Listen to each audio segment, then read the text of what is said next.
Hi అండి, welcome back to my channel Aliana's lifestyle. నేను మీ అలియానా. ఇంకా ఎవరైనా నా ఛానల్ని సబ్స్క్రైబ్ చేసుకుని వాళ్ళు చూస్తుంటే ఇప్పుడే సబ్స్క్రైబ్ చేసుకోండి.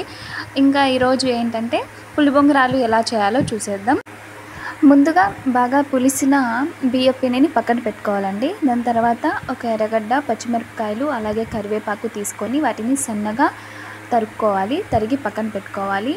ఇంకా దాని తర్వాత నానబెట్టిన శనగపప్పు పక్కన పెట్టుకోవాలి. ఇంకా వీటన్నిటిని మనం ఇంతవరకు పక్కన పెట్టుకున్న పిండిలో వేసుకొని ఇంకా దాంట్లోకి ఒక టీ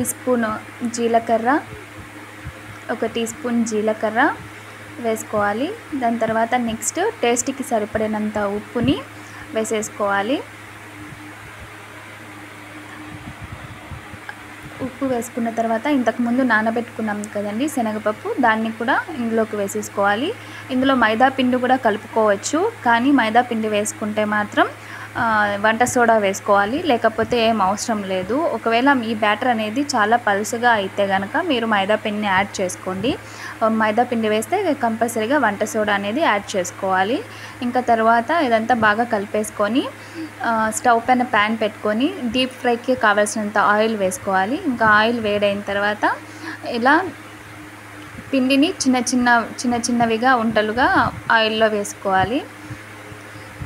ఈ బ్యాటర్ అనేది మనం కన్సిస్టెన్సీ ఇలా ఉండాలన్నమాట వేసుకోవడానికి. మరీ పలుచగా ఉండకూడదు, మరీ పలుచగా ఉంటే వేసుకోవడానికి కుదరదు. అందుకని చెప్పి ఇలా ఈ కన్సిస్టెన్సీలో ఉండాలి. నేను వేస్తున్నాను కదా అలా. ఒకవేళ మీకు ఎక్కువ పలుచగా వస్తే మాత్రం మైదా పిండి యాడ్ చేసుకోవచ్చు, కొద్దిగానే యాడ్ చేసుకోవాలి, ఎక్కువ యాడ్ చేసుకోకూడదు.